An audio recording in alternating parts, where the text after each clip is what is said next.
순노루 TV.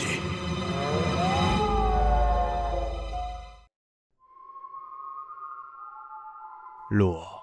출처를 알 수 없는 이야기. 믿기 힘들지만 설득력 있는 이야기.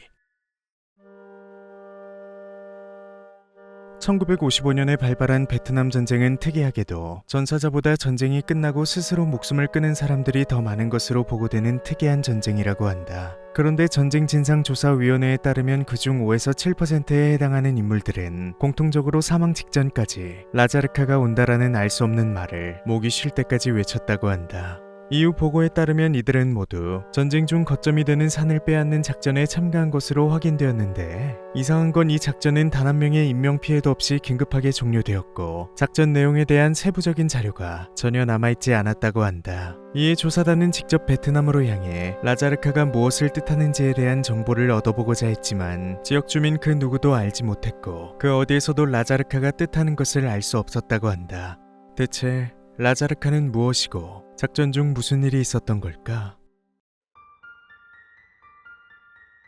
수면욕은 인간의 3대 욕구 중에서도 가장 강한 욕구로 알려져 있다. 그런데 전 세계에는 잠을 전혀 자지 못하는 불면증 인간이라 불리는 사람들이 아주 극소수 존재한다고 한다. 이들은 사고나 외적인 영향으로 뇌의 어딘가가 다친 경험이 있었기 때문에 이 병은 일종의 뇌질환으로 분류되기도 하지만, 그들 중 일부는 입을 크게 벌리고 하품을 하고 나서 딱 하는 소리와 함께 잠들지 못하게 됐다 라고 말한다고 한다. 이 사건은 1980년대 부산 사상에서 실제로 있었던 일이다. 어느 날 백왕공들은 이 지역의 새로운 단지의 수도관을 몇 년 만에 검사하게 되었는데, 이곳에 새롭게 이사를 온 사람들이 모두 물이 비릿하다라는 불만을 토로했기 때문이다. 그런데 백왕공들이 흙을 파보았더니 파이프 막에는 막혀 있었고 그 안은 어디서부터 막혀 있었던 건지 아주 긴 시간 동안 물이 흐르는 적이 전혀 없었다.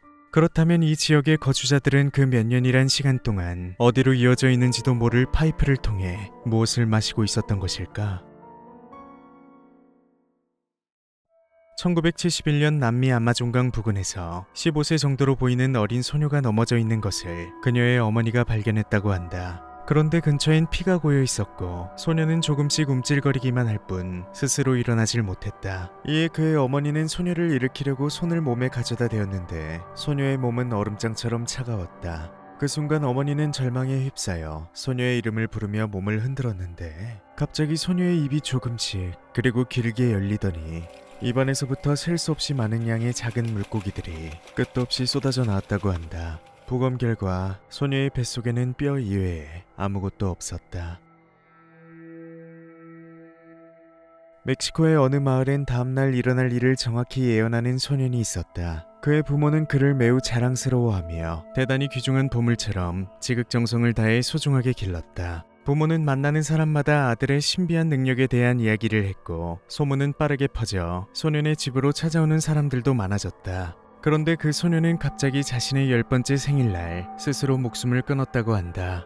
그리고 그의 방에선 삐뚤삐뚤한 글씨로 쓰여진 유서일지 예언일지 모를 내용의 쪽지가 발견되었는데 그 내용은 이랬다.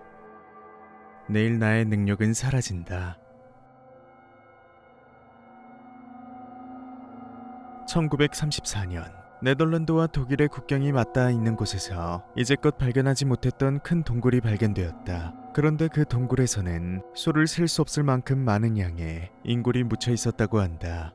그 뼈들은 모두 하나같이 금방이라도 부서질 것처럼 풍화되어 있었고 어지럽게 뒤섞여 있었는데 조사 결과 한 구만이 어른의 뼈고 나머지는 모두 아이들의 것이었다고 한다. 이 사건은 당시엔 큰 주목을 받지 못했지만 21세기에 들어 탐험가들이 동굴 벽면에 써져 있는 그림과 문자들을 발견하게 되면서 많은 화제가 되었다. 그 문자들은 너무나 오래된 언어로 쓰여져 있어 대부분 해독이 불가능했지만 하멜른이라 추측되는 단어들이 동굴 곳곳에서 발견되었다고 한다. 중국 스촨성에서 어느 여성이 집에서 기르고 있던 고양이가 새끼 고양이를 3마리 낳았다. 여성은 고양이들이 너무 귀엽긴 했지만 여건상 모두 기를 수가 없어 고양이를 원하는 사람을 찾아 분양하기로 마음을 먹었다. 그리고 며칠 뒤 고양이를 아주 좋아한다고 말하는 한 남성이 나타났고 여성은 새끼 고양이 2마리를 주었다. 그리고 또 며칠 뒤 여성은 거리에서 그 남성과 우연히 만났는데 남성은 이렇게 말했다고 한다. 그때는 정말 감사했습니다. 그 고양이들 정말 너무 많았어요. 그 말을 들은 여성은 그 자리에서 혼절하고 말았다. 모든 생명체는 아주 느리지만 확실히 조금씩 환경에 맞게 진화하고 있다. 그것은 버섯과 같은 균류도 마찬가지다. 그런데 몇 세기 동안 식용으로 알려져 있던 버섯들 중 적지 않은 수의 품종들이 놀라운 속도로 독을 품어버려 지금은 더 이상 사람이 먹을 수 없게 되었고 그 종류는 지금도 점점 늘어가고 있다고 한다. 만약 이런 속도로 버섯들이 생존을 위해 진화를 해버리면 인류가 더 이상 버섯을 먹을 수 없는 날이 올지도 모른다. 그런데 최근 미래 일종에서도 독성이 검출되었다는 보고가 있다. 고대 동양에서는 큰 죄를 저지른 자들에게 처해지던 형벌 중 팽형이라는 처벌 방법이 있었다. 일반적으로 팽형은 죄인을 큰 가마솥에 넣어 끓는 물이나 기름에 삶아 죽이는 아주 잔혹한 형벌로 알려져 있지만 조선에서는 팽형의 의미와 방법이 달랐다. 조선의 팽형은 큰 가마솥과 그 안에 물을 넣는 것까진 동일하나 죄를 지은 사람을 미지근한 물에 들어갔다가 나오게 할 뿐이었다. 그 이후 죄인의 몸이나 얼굴에 팽형을 당한 사람이란 낙인을 새겼는데 이 낙인이 있는 사람은 육체는 살아있으나 그 존재는 사망한 것으로 치부되었다. 팽형을 당한 사람은 이날로부터 호적이나 족보에도 망인으로 기록되었고 가족들은 제사를 지내야 했으며 가족을 제외한 모든 사람들은 팽형의 낙인이 있는 사람과 대화를 해서도 관심을 가져서도 안 됐다. 아이를 낳는 것까지 금지되진 않았지만 아이는 세상의 빛을 보자마자 시체의 아이로 기록되어 사생아로 불려야만 했다. 팽형은 주로 부정부패를 저지른 탐관오리나 이름 있는 가문의 양반들에게 내려졌는데 이는 그 당시 목숨보다 중요시 여겨졌던 명예를 죽임으로써 나라의 녹을 먹고 살아가는 고위 관리와 공직자들로 하여금 경각심을 가지게 했다고 한다. 어찌 보면 팽형은 지금 우리 사회에 꼭 필요한 형벌이 아닐까? 지상에 떨어진 태양. 태양의 불꽃은 지상을 휩쓸었고 하늘로 솟구쳤다. 거대한 죽음의 전달자는 모든 종족을 말살하려는 신의 의지처럼 보였다. 불이 휩쓸고 간 뒤에 모든 것은 오염되었고 곧 지옥이 펼쳐졌다.